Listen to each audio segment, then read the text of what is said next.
Assalamualaikum warahmatullahi wabarakatuh. Bagaimana kabarnya adik-adik semuanya? Alhamdulillah. Alhamdulillah alladzi bi ni'matihi tatimmus shalihat walhamdulillahi ala kulli halin. Itu adalah dua kalimat yang menentukan kebahagiaan kita semuanya, yang menentukan keselamatan kita di dunia dan di akhirat. Itu diajarkan oleh Rasulullah SAW untuk siapapun yang ingin bahagia hidupnya dan yang ingin selamat. Yang pertama, alhamdulillah alladzi bi ni'matihi tatimmus shalihat. Itu ketika kita mendapatkan kesenangan, ketenangan, kenyamanan atau apapun yang membuat kita senang. Rasulullah SAW mengajarkan kita mengucapkan alhamdulillah alladzi bi ni'matihi tatimmus shalihat. Segala puji bagi Allah, dengan nikmat yang diberikan kita bisa memaksimalkan amal soleh. Yang pertama. Yang kedua, kalau ketika kita sedih, mendapatkan musibah, ujian yang tidak nyaman, yang membuat kita tidak suka atau membuat kita tidak nyaman, tidak merasa tenang, atau membuat seseorang itu galau, Rasulullah mengajarkan kita mengucapkan alhamdulillah ala kulli halin. Apa? Alhamdulillah ala kulli halin. Segala puji bagi Allah atas apapun yang telah digariskan. Baik. Pernah tahu ruqyah? Pernah diruqyah? Tadi diruqyah ya sama Ustaz Agil ya. Ya. Apa alasannya diruqyah?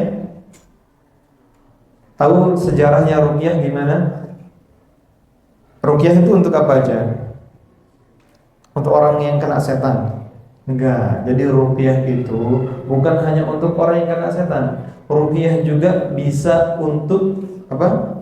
Untuk orang yang kecanduan game online, sing kecanduan gadget, anak yang emosional, temperamen, anak yang gampang galau, susah move on, itu bisa. Pokoknya yang suka main game online, itu supaya nggak kecanduan, itu harus ruqyah mandiri atau doa perbentengan diri. Karena apa? Ada salah satu teman saya yang jadi desainer gamenya, dia juara 1 internasional untuk membuat desainer gamenya. Ya, jadi desainer gamenya di situ diletakkan, ditaruh menurut pengakuan beliau. Kita taruh di sana simbol-simbol dajjal minimal 7 dalam satu frame. Tahu satu frame kan? Satu frame itu ini, frame itu artinya bingkai. Jadi setiap kali teman-teman geser, perang, geser, minimal ketika geser, minimal di situ ada 7 simbol dajjal yang bentuknya watermark. Tahu watermark? Jazakallah khair. Watermark tahu nggak? Watermark, water artinya air, mark jadi logo air. Jadi nggak kelihatan oleh mata secara ini, tapi yang membaca adalah alam bawah sadar. Ketika teman-teman sudah terbiasa, ya adik-adik sudah terbiasa main game, kemudian nanti kalau nggak main rasanya gelisah, nggak nyaman. Ada yang kurang dalam hidup ini. Kecanduannya itu lebih parah daripada rokok dan narkoba. Sehingga kalau orang yang sifat adiktif, sifat kecanduan, kalau nggak begitu rasanya nanti nggak nyaman. Kenapa saya ceritakan begini? Karena beberapa teman, termasuk dulu ada santri, murid perempuan SMP. Dia itu awalnya nonton jarana, nonton bantengan, itu lagi viral sekarang. Itu dia dengar pecut cetas, gitu ya. Setelah dengar pecut itu tahu nggak apa yang terjadi? Anak itu berot, perempuan. Dia santriwati. Nah, dan sekarang anak itu senang dan bangga-banggaan. Dia nggak sadar kalau ada setan yang menguasai dirinya, ketempelan sama setan, sehingga kayaknya seru nonton itu. Ada yang sering nonton? Pernah tahu? Ada yang punya jangan-jangan? Hah? Ada yang punya itunya? Apa namanya? Topengnya itu, banteng itu, kepalanya itu. Punya? Nah, Kalau teman-teman tahu ya, ada seorang anak kecil itu kelas SD ya. Dia itu pergi nonton gitu kan. Mbahnya wis tuwek gitu. Udah kakek-kakek nyariin anaknya.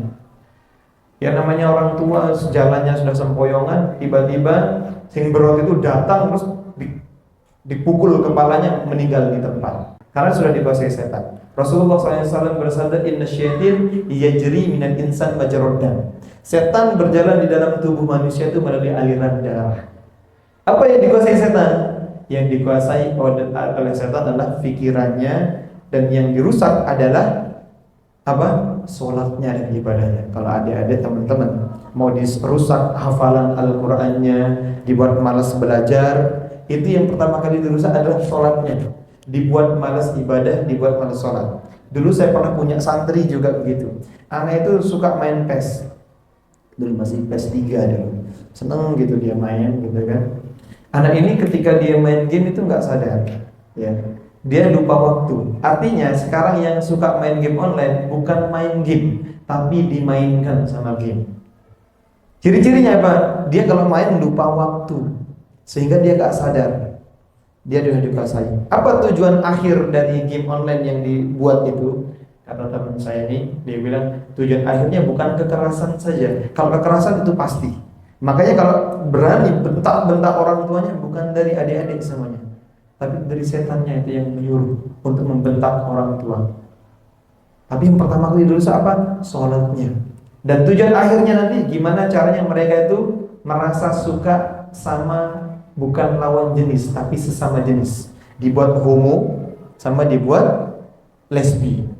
Makanya kemarin banyak anak SMP itu yang baru puber suka sama lawan jenis. Ya, itu wajar kalau suka sama lawan jenis ketika usia-usianya antum ini semuanya.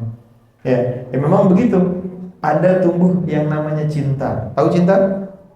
Ada rasa yang membuat orang itu melakukan apa? Pengorbanan, ya. Ada rasa kangen yang gak kunjung selesai, pengen bareng terus, sama takut. Takut kalau jauh, takut kehilangan, dan takut apa? Takut mengecewakan. Orang kalau jatuh cinta, ya, adik-adik ini sudah mulai ngerasa sekarang itu ada rasa suka sama lawan jenis. Yang pertama yang dilakukan oleh orang jatuh cinta itu pengorbanan. Yang kedua, dia akan melakukan yang namanya rasa rindu, kangen, pengen ketemu terus. Kalau jauh itu pengen komunikasi, pengen nge-DM di Instagram, di WA, itu ada. Dan yang ketiga, ya, dia akan ngerasa takut kehilangan dan takut mengecewakan. Siapapun yang jatuh cinta, baik anak muda sampai orang tua, cinta tiga hal ini gak akan hilang. Oleh karenanya kalau kita cinta sama Allah, kita ada pengorbanan. Waktunya sholat subuh, yaudah bangun, ada pengorbanan. Waktunya kita untuk berjuang, berjihad, ya berjihad. Itu kalau kita cinta sama Allah. Ya, waktunya berkorban, kita berkorban. Yang kedua, ada rasa rindu, kangen terus. Kalau kita beneran cinta sama Allah, kita rasanya gelisah kalau nggak baca Quran. Sama kayak orang yang jatuh cinta kalau nggak WA-WA-an, ya, kalau nggak berhubungan, nggak DM, kangen terus, gelisah. Kalau misalnya wajar ketika laki-laki dan perempuan kayak antum ini di zaman Rasulullah, di usia antum begini nih, mereka sudah pikirnya nikah, bukan pacaran. Mereka berpikirnya jihad. Di usia antum begini, lu Islam dipegang oleh anak-anak muda kayak antum begini. Usianya berapa sekarang? Hah? 15, 16, 14. Yang paling ada yang umur 15 atau 16? Ada 15, 16. Nah, usia-usia antum begini pikirannya itu sudah jihad, memperjuangkan agama, nggak ada pikiran pacaran. Apalagi mbak-mbak begini. Mereka sudah balik. Ya. Ini sudah balik semua, udah sunat semua? Ada yang belum sunat? Masa ada yang belum sunat? Insyaallah sudah sunat semua ya. Ya. Ya. Kenapa saya tanya begini? Karena zaman Rasulullah itu musuhnya hanya apa? Musuhnya hanya setan dan orang kafir saja, bukan temannya. Tapi kalau ada sekolah masih teman-temannya masih suka dibully, itu adalah orang yang dikuasai oleh setan. Ini kalau teman-teman nih masih suka ngebully teman-temannya yang lain, itu penguasaan setan penuh. Kita kalah sama setan. Ya. Kenapa saya bicarakan begini, adik-adik semuanya? Karena saya pengen cerita. Dulu di zaman Rasulullah, Nabi itu pernah difitnah jadi orang gila. Ya, Nabi pernah difitnah jadi orang gila. Sehingga ada seorang dokter di zaman Nabi namanya Dimad Al-Azdi. Siapa? Dimad Al-Azdi. Ada yang namanya Dimad Al-Azdi di sini? Ada yang namanya Azdi? Dimad, Dimas mungkin ya kalau di Indonesia. Ada yang namanya Dimas? Dimad Al-Azdi. Dia adalah seorang dokter, seorang tabib. Suatu saat Dimad Al-Azdi ini datang ke kota Mekah untuk ziarah, untuk ke Mekah, untuk ke Ka'bah, untuk ziarah atau haji.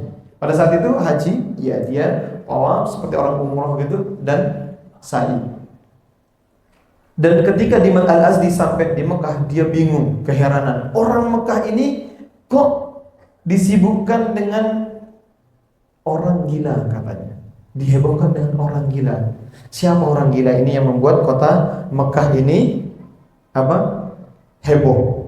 Sehingga dia bertanya, katanya di sini ada orang gila yang membuat orang heboh. Sedangkan di Jazirah Arab pada saat itu orang gila itu banyak sekali. Orang gila itu banyak. Tapi baru kali ini kok ada orang gila bikin kota metropolitan itu heboh. Sehingga dia bertanya, siapa orangnya? Namanya Muhammad. Oh ya katanya. Aku ini bisa menyembuhkan orang gila. Jadi di Dimad Al-Azdi itu orang buta dipegang kepalanya, diruqyah sembuh.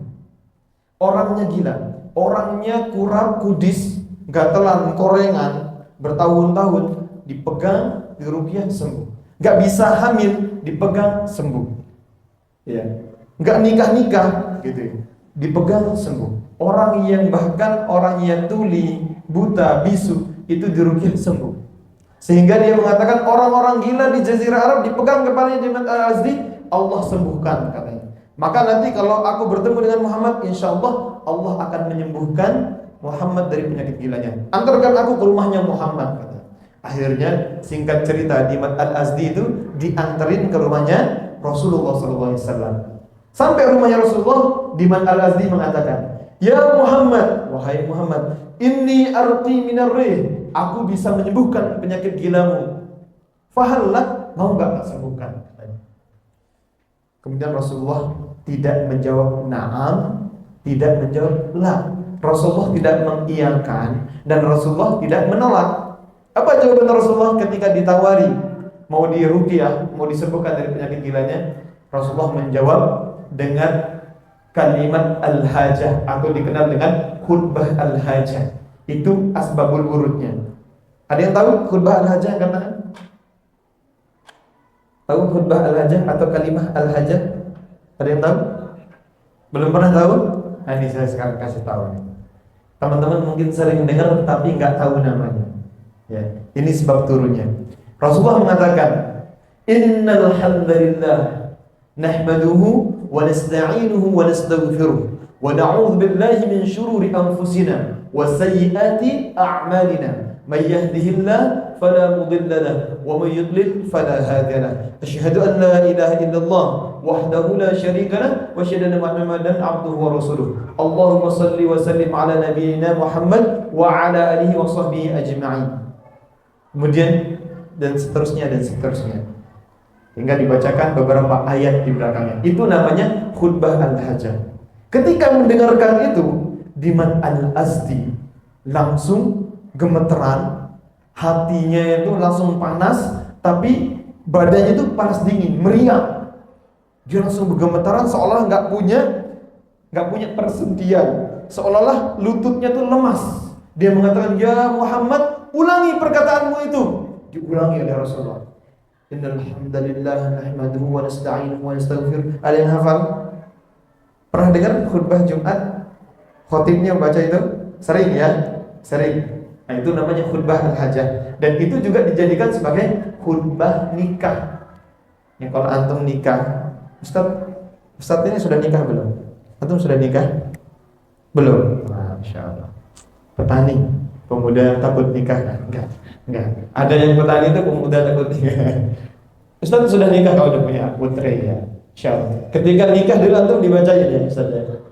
Dibacain khutbah nikah oleh penghulunya. Nanti kalau antum belum dibacain itu Ustaz, sampaikan tuh sama penghulunya. Pak, tolong bacakan khutbah nikah dulu. Bukan ceramah, bukan nasihat pernikahan. Khutbah nikah itu tadi. Innal hamdalillah. Supaya apa? Nah, supaya seperti Dimat Al-Azdi. Dimat Al-Azdi setelah dibacakan 3 kali tadi, minta sama Rasulullah diulangi sampai 3 kali, dia mengatakan, aku ini menghafalkan semua mantra perdukunan yang ada di Jazirah Arab. Tak hafal semuanya. Bahkan aku menghafalkan asy'ara, syair-syair yang ada di Jazirah Arab aku hafal. Tapi aku belum pernah mendengarkan kalimat yang menembus dalamnya samudra. Sini tanganmu Muhammad, aku berbaiat. Tadi aku ngira kamu yang gila, ternyata aku yang gila. Artinya apa?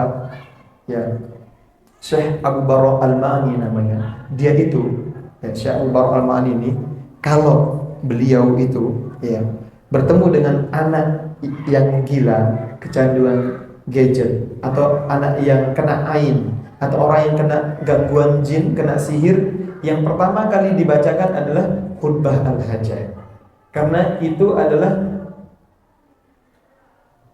doa ruqyah yang dibacakan oleh Rasulullah SAW kepada Dimat Al-Azdi. Dan khotib Jumat itu setiap minggu membacakan itu supaya apa? Supaya kaum muslim itu enggak gila. Dan orang sebelum menikah supaya nanti suami istri itu enggak gila. Maka dibacakan itu. Kalau bisa adik-adik semuanya hafalkan itu. Ya. Supaya apa? Nanti bisa ruqyah mandiri, baca innal hamdalillah. Segala puji bagi Allah, nahmaduhu. Ya.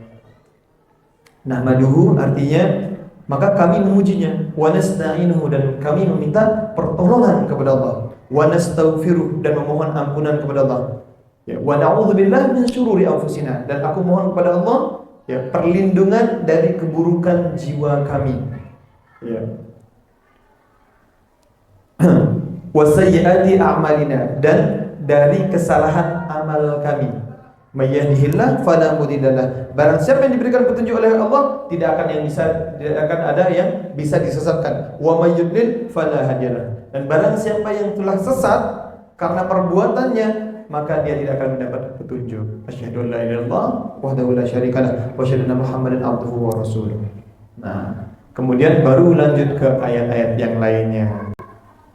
Kemudian ya, karena kita berkenalan dengan ruqyah, ada satu surat di dalam Al-Quran yang nama lainnya adalah Ar-Ruqyah. Ada yang tahu katakan?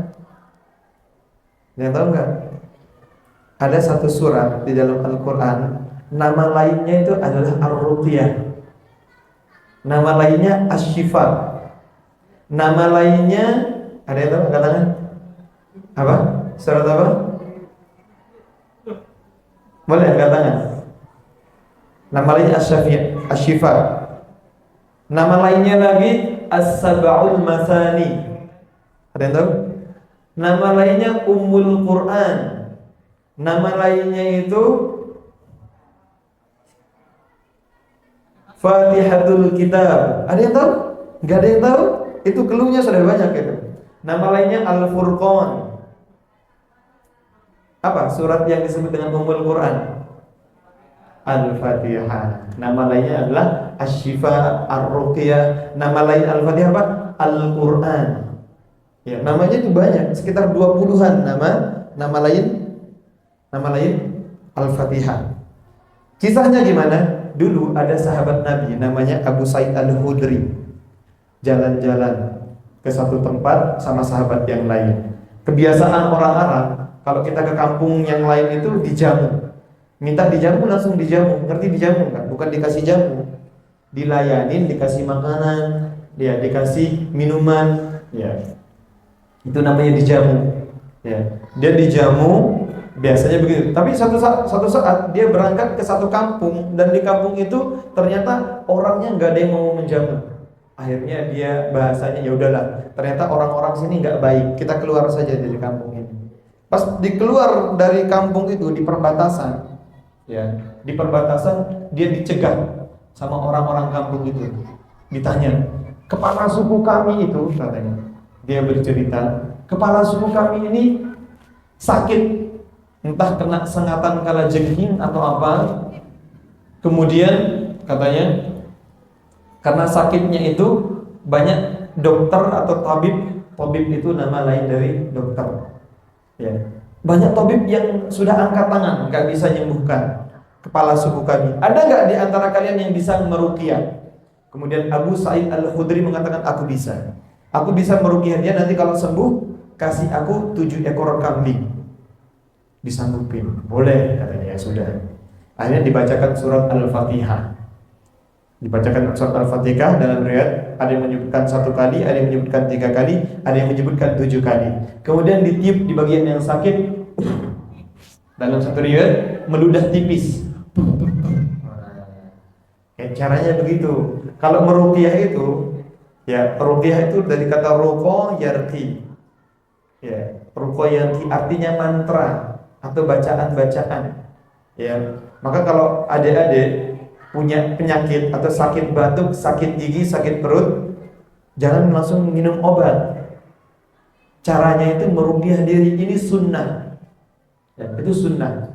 Diajarkan, Rasulullah pernah diruqyah dan pernah meruqyah. Sahabat Nabi juga ada yang pernah meruqyah di zaman jahiliyah. Dia bertanya kepada Rasulullah, ya Rasulullah, di zaman jahiliyah aku udah biasa ngeruqyah, bagaimana pendapatmu? Kemudian Rasulullah mengatakan, i'ridu alayya ruqakum, tunjukkan bagaimana ruqyahmu. Kata Rasulullah, gimana sih kamu meruqyahnya dulu? Kemudian Rasulullah mengatakan, la ba'sa biruqa ma lam yakun fi syirkun. Enggak masalah ruqyah itu, yang penting tidak mengandung kesyirikan. Akhirnya Abu Sa'id Al-Khudri tadi setelah meruqyah kepala sukunya dikasih 7 ekor kambing. Bisa dikasih 7 ekor kambing. Kemudian dia nggak berani makan. Kenapa nggak berani makan? Karena sahabat dulu kalau nggak tahu hukumnya nggak berani dimakan. Statusnya ini apa? Halal atau enggak? Ditanya ke Rasulullah, ya Rasulullah, ini aku habis ngeruqyah tadi, boleh nggak aku makan? Boleh, kata Rasulullah. Mana bagian itu, kata Rasulullah? Dari mana engkau tahu? Al-Fatihah itu adalah ar-ruqyah, kata Rasulullah. Jadi itu asbabul wurud, Al-Fatihah disebut dengan ar-ruqyah. Jadi kalau meruqyah itu yang paling utama adalah dari semua bacaan Al-Quran itu bisa dipakai untuk meruqyah. Dan yang paling utama adalah Al-Fatihah. Orang yang susah hafalannya boleh diruqyah, pegang ubun-ubunnya. Karena syarat ruqyah itu harus dipegang atau diusapkan atau ditepuk-tepuk atau ditiup atau meludah tipis. Itu. Jadi kalau adik-adik semuanya, ya, kalau sakit baca Al-Fatihah dulu. Dulu pernah ada seorang mufassir, ya, dia sakit gigi katanya. Dia sakit gigi, kemudian dia belum menemukan dokter pada saat itu, akhirnya dibacakan di air. Ambil air, kemudian dibacakan Al-Fatihah 3 kali, ditiupkan. Kemudian diminum. Bismillah, minum 1 teguk dulu. Alhamdulillah. Baca bismillah lagi, baru boleh didelek yang banyak. Jadi sunnahnya itu bismillah 1 kali dulu, 1 teguk dulu, baru bismillah, baru minum yang banyak. Paham ya? Paham? Itu cara meruqyah. Ya, nanti kita praktekkan ya. Cara meruqyah temannya yang suka jahil, temannya yang misalnya yang punya tadi suka main game online. Nah, nanti orang yang sudah kena gangguan, kadang-kadang ketika dibacakan ayat-ayat ruqyah, pas merem gini, itu kelihatan cahaya atau petir, kelihatan api, kelihatan macam-macam. Ya, karena sekarang penghafal Quran sudah banyak, sehingga adik-adik yang menghafalkan Al-Quran di sekolah di sini itu adalah yang dipilih oleh Allah untuk berjihad di lapangan. Saya dulu usia adik-adik ini sudah meruqyah. Saya kelas 1 itu, saya sudah meruqyah dulu. Jadi saya meruqyah. Walaupun dulu SMP saya negeri, saya sudah bisa meruqyah. Meskipun juga saya dulu agak sesat juga. Dulu saya anak band, saya basis. Tapi saya meruqyah juga waktu itu. SMP, SMA saya meruqyah. Sudah keliling Indonesia, saya meruqyah orang-orang yang kena gangguan jiwa. Ada yang indigo, itu diruqyah supaya nggak bisa kelihatan lagi. Ya, ada yang indigo biasanya. Ada yang indigo. Ya, itu kalau dipegang. Nah, itu nanti caranya begitu ya. Dipegang kepalanya supaya hilang. Hilang apanya? Bukan akalnya yang hilang, tapi gangguan jinnya. Ya. Angkat tangan sekarang yang punya jin dalam tubuhnya. Yang punya jin di dalam tubuhnya, angkat tangan. Enggak ada yang punya. Saya ceritakan.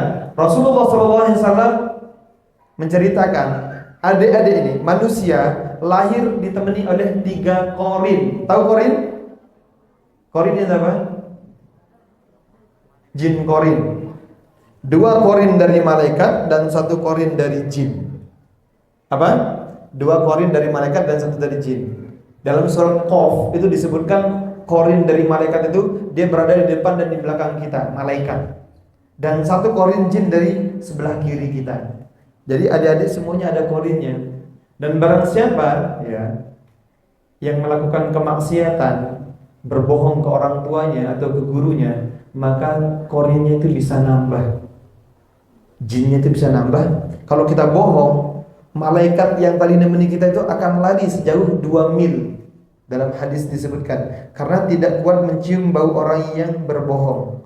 Yang gak pernah bohong dalam hidupnya, selama dia hidup angkat tangan. Kita ini semuanya pembohong. Maka kalau ketika kita bohong, malaikat akan lari sejauh 2 mil. Dan dia akan ditemani oleh korin, sebagaimana Allah sebutkan di dalam surat Az-Zukhruf. Dalam surat Az-Zukhruf ayat 36, Allah berfirman, a'udzubillahi minasyaitonir rajim, bismillahirrahmanirrahim. Wa man ya'shu 'an dzikrir rahmani nuqayyid lahu syaitanan fahuwa lahu qarin. Barang siapa yang berpaling atau bermaksiat dari pengajaran yang Rahman, nuqayyid lahu syaitanan, kami biarkan setan menguasai dirinya, fahuwa lahu qarin, dan itu akan jadi qarinnya. Ya, setan itu sudah bersumpah, sudah berjanji akan mendatangi manusia. Jadi adik-adik semuanya itu didatangi oleh setan. Dulu, boleh cerita nggak? Dulu ketika kita diciptakan, Nabi Adam diciptakan pertama kali di atas muka bumi, Allah katakan, inni ja'ilun fil ardi khalifah. Aku akan menciptakan khalifah di atas muka bumi. Karena dulu sebelum bumi ini ya dihuni oleh manusia, diciptakan makhluk yang bernama jin. Dan jin itu dulu bentuknya fisik. Jin dulu itu bentuknya fisik, bukan kayak sekarang gak kelihatan. Mereka menumpahkan darah, saling membunuh di atas muka bumi ini. Ya, sehingga Allah perintahkan atau Allah ambil 1 jin yang paling soleh, namanya Azazil. Siapa? Azazil. Pernah dengar? Siapa itu Azazil? Jin. Namanya Azazil. Dia makhluk atau jin yang paling soleh. Diangkat ke surga menjadi komandan perang untuk memerangi semua jin yang bermaksiat di atas muka bumi. Dan di belakang mereka yang jadi pasukannya adalah malaikat. Perangi semuanya, diperangi semuanya, menang, diangkat lagi ke surga. Kemudian Allah ceritakan dalam surat Al-Baqarah ayat 30, inni ja'ilun fil ardi khalifah. Aku akan menciptakan di atas muka bumi khalifah. Ya, singkat cerita, protesnya jin itu mengatakan, dan malaikat protes, ya Allah, ataj'alu fiha ma yufsidu fiha wa yasfiku dima. Apakah engkau akan menciptakan yang berbuat kerusakan dan menumpahkan darah lagi di atas muka bumi? Allah katakan, inni a'lamu ma la ta'lamun. Aku mengetahui apa yang tidak kalian ketahui. Kemudian diciptakanlah Adam. Nabi Adam diciptakan sebagai khalifah di atas muka bumi ini. Kemudian setelah Nabi Adam diciptakan, semua malaikat itu disuruh sujud.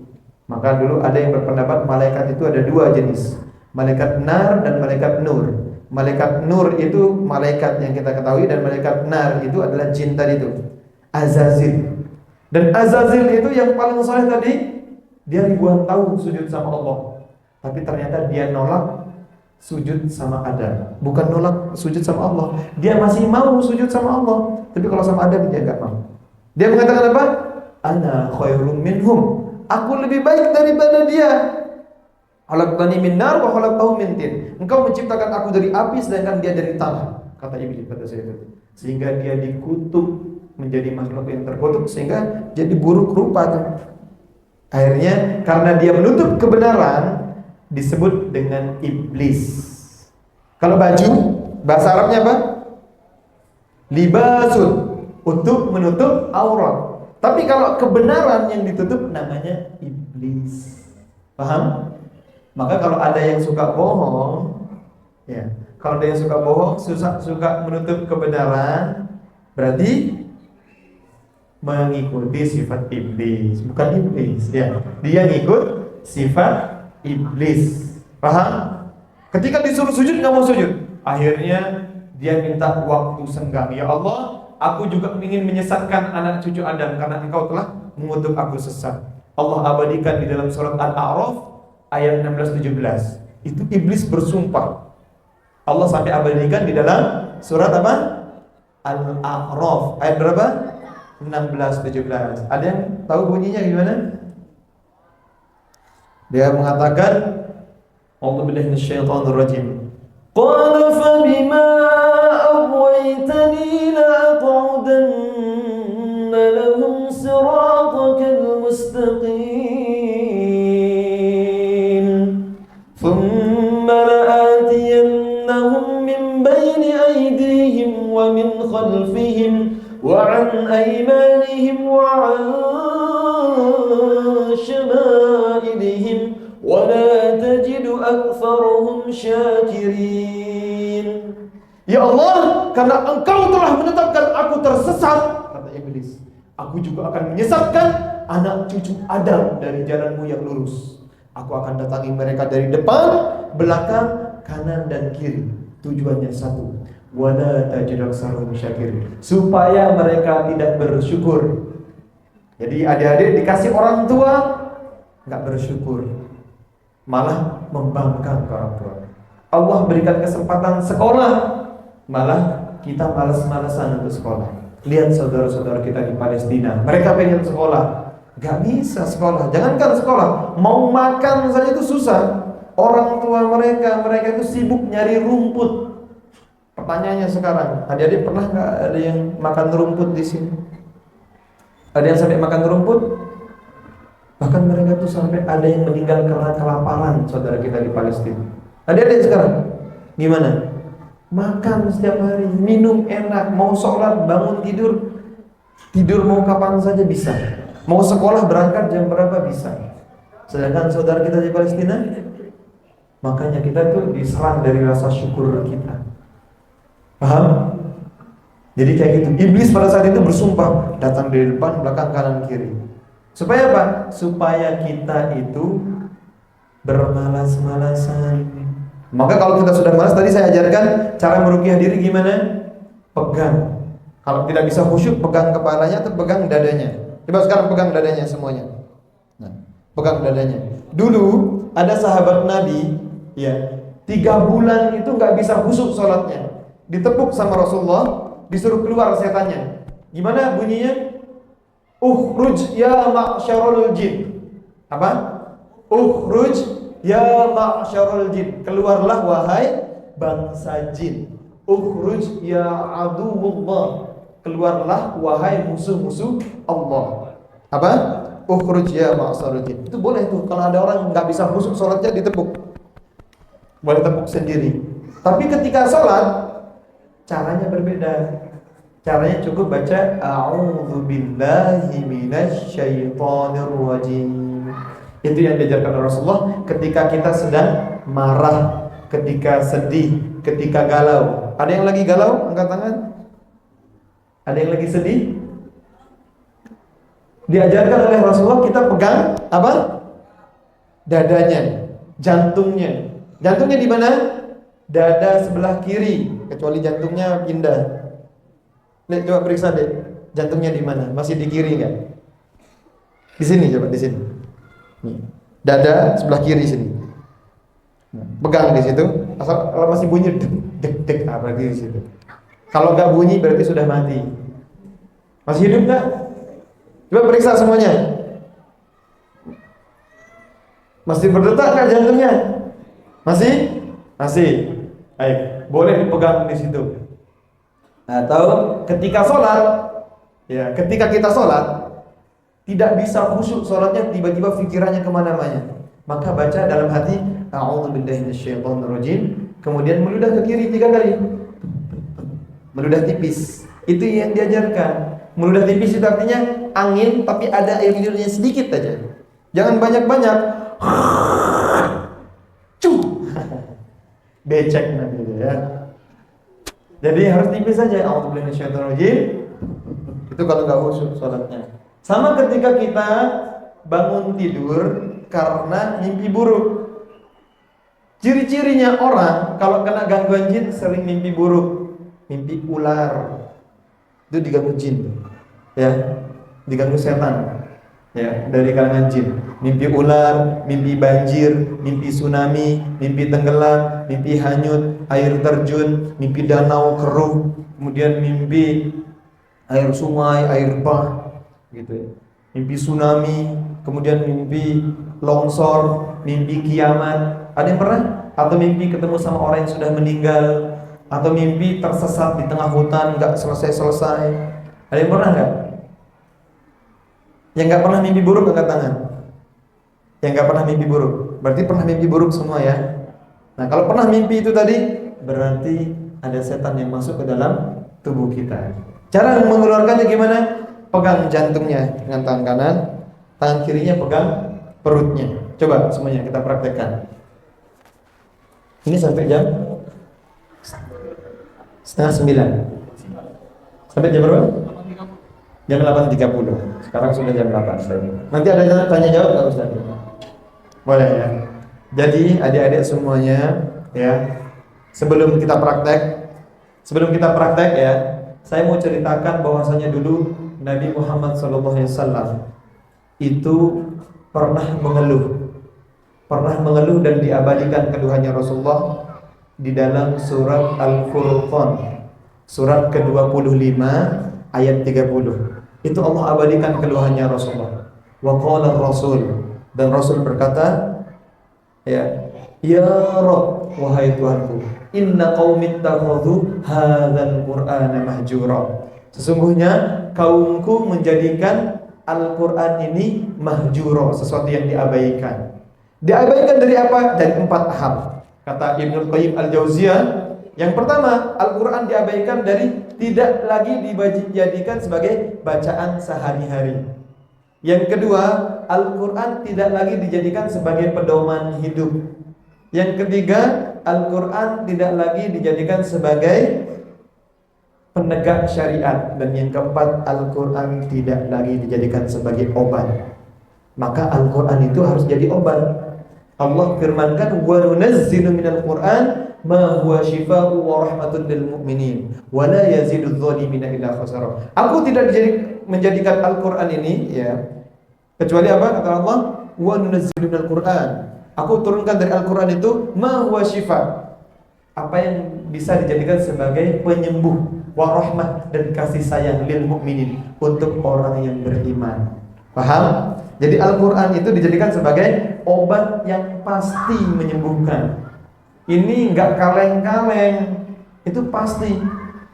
Ya, kalau berobat ke dokter belum tentu sembuh, tapi kalau dengan Al-Qur'an itu pasti sembuh. Ya, kan disebutkan oleh Ibnu Qayyim, man la yashfihil Qur'an la shafallahu lahu. Barang siapa yang tidak disembuhkan dengan Al-Qur'an, selamanya dia enggak akan sembuh. Wa man la yakfihil Qur'an la kafahullah. Barang siapa yang tidak dicukupkan dengan Al-Qur'an, selamanya dia tidak akan cukup hidupnya. Oleh karenanya, adik-adik, kalau lepas dari Al-Qur'an, hidupnya enggak akan terarah. Pasti hidupnya gampang galau, gampang sedih, gampang kacau, enggak tahu arah. Makanya kalau kita mau tahu arah hidup kita gimana, kita harus sering-sering baca Al-Qur'an. Paham? Baik. Sihir itu, kata dukun itu, nanti ketika di ruqyah itu karena akan tampak. Kalau ada jin nasar, mbah buyutnya itu sakti, itu kelihatan cahaya warna putih kan. Kalau nggak ada apa-apa ya udah, nggak akan kelihatan. Kalau warna orang kena pelet, itu warna pink sama ungu kelihatan. Dia kena pelet. Pelet itu bisa jadi karena ada yang pasang susuk. mbah buyutnya, atau memang dia dipelet sama jin atau manusia. Kalau warna biru atau warna merah biasanya itu kelihatan itu sihir marit supaya orang, atau sihir humul supaya orang itu sering bingung, dibuat bingung atau dibuat susah fokus atau sering sakit-sakitan. Termasuk kalau perempuan itu dibuat enggak lancar menstruasinya, enggak teratur. Kadang ketika dibacakan itu kerasa ada yang dadanya berat, ada yang terasa mual-mual. Kalau pernah makan di tempat yang ada pelarisannya gitu, ada yang terasa ngantuk, muap, berarti itu kena ain. Tadi ada beberapa yang saya lihat muap, itu kena ain. Kenapa kena ain? Bisa jadi ada yang kagum atau ada yang iri sama dia. Ketika dibacakan surat Al-Mulk ayat 1 sampai 5 atau ayat 1 sampai 9, kemudian surat Al-Qalam tadi 51 52, dua ayat terakhir surat Al-Qalam itu untuk membatalkan ain. Baca Al-Ikhlas, Al-Falaq, An-Nas juga untuk membatalkan ain. Penyakit ain itu adalah penyakit yang disebabkan karena pandangan jahat. Ada orang iri atau ada orang kagum sama kita. Makanya kalau punya teman, wah ganteng ya, wah cantik ya, kalau nggak mengatakan Masya Allah, Tabarakallah, itu nanti kena ain. Orang itu tiba-tiba nanti jadinya sering bingung, susah hafalannya, bahkan bisa lumpuh otaknya, bisa jadi pelupa, bisa jadi yang dulunya rajin jadi pemalas. Makanya kalau adik-adik ini misalnya dulu kelas 1 atau waktu SD rajin sholat tahajud, rajin puasa sunnah, tiba-tiba sekarang kok jadi tiba-tiba pemalas. Atau yang dulunya pendiam jadinya cerewet, yang dulunya cerewet tiba-tiba jadi pendiam, itu kena ain. Yang dulunya kurus jadi gemuk, yang dulunya gemuk banget jadi kurus mendadak, itu biasanya kena ain. Atau ada yang kena jerawat itu nggak sembuh-sembuh. Atau yang ciri-ciri kena ain lagi, habis wudu buang angin, habis wudu kentut buang angin gitu, habis wudu buang angin lagi, itu biasanya kena ain. Nah, itu yang bahaya, karena kalau orang terkena ain itu bahaya, apalagi kalangan remaja itu gampang melemparkan ain atau gampang terkena ain. Ya, kalau punya sosmed itu jangan terlalu banyak diumbar-umbar tuh di sana foto-fotonya. Paling yang suka-suka selfie ya mbak-mbaknya ya. Ya, kalau punya sosmed jangan terlalu banyak dipamerkan di sosmednya, nanti kena ain. Bahaya. Nanti itu kalau udah kena ain susah hafalannya. Yang dulunya gampang hafalan, belajar itu enteng, kok jadinya susah. Terus dulu murojaah itu ringan, kok jadinya berat. Setiap kali murojaah berat dan susah nyantol lagi. Ini orang kena ain. Nah, di ruqyah. Saya lupa kemarin itu ngasih tahu. Kalau bisa siapkan kresek sama air putih seharusnya kemarin itu. Bawa air putih masing-masing supaya nanti ketika praktek ruqyah ditiupkan. Nah, gitu. Terus diminum. Kayak gitu. Ada yang punya TikTok? Ada yang punya TikTok? Punya TikTok? Punya TikTok? Nanti saling follow ya. Zohri Rahman namanya. Nanti kasih tahu, DM dulu atau di Instagram yang punya. Nanti kita saling follow. Nanti di situ bisa belajar cara ruqyah mandiri, cara ruqyah rumah. Di situ ada tuh. Cara ruqyah tempat usaha yang sudah sering bangkrut atau rumah yang sering kena gangguan jin. Di situ ada. Cara ruqyah mandiri. Dan di Instagram saya ada. Zohri Rahman. Ya. ZOHRI Rahman. Ya. Buka nanti follow saya, nanti tak follow balik, follow back. Ya. Biar nanti tetap bisa komunikasi. Kalau mau tanya jawab nanti yang pribadi silahkan. Karena sudah jam 8:30 ya. Afwan, semoga apa yang saya sampaikan tadi ada bermanfaat untuk diri kita, semuanya untuk orang tua kita, keluarga kita semuanya ya. Termasuk tadi ketika saya menyampaikan jangan sampai kita menjadi mahjuro, orang yang mengabaikan Al-Qur'an untuk dijadikan obat. Maka setiap apapun keluhan kita, sedang galau, sedih, susah move on, sering-sering baca Al-Quran. Paham? Nah, karena masa-masa remaja ini gampang galau, susah move on. Maka jadikan Al-Quran sebagai sahabat kita. Paham? Fahim tuh? Wa'afu minkum. Sekian dari saya, kita tutup dengan doa kafatul majelis. Subhanakallahumma rabbana wa bihamdika asyhadu an la ilaha illa anta astaghfiruka wa atubu ilaik. Wal afu minkum. Wassalamualaikum warahmatullahi wabarakatuh. Malik yaumiddin. Iyyaka na'budu wa iyyaka nasta'in.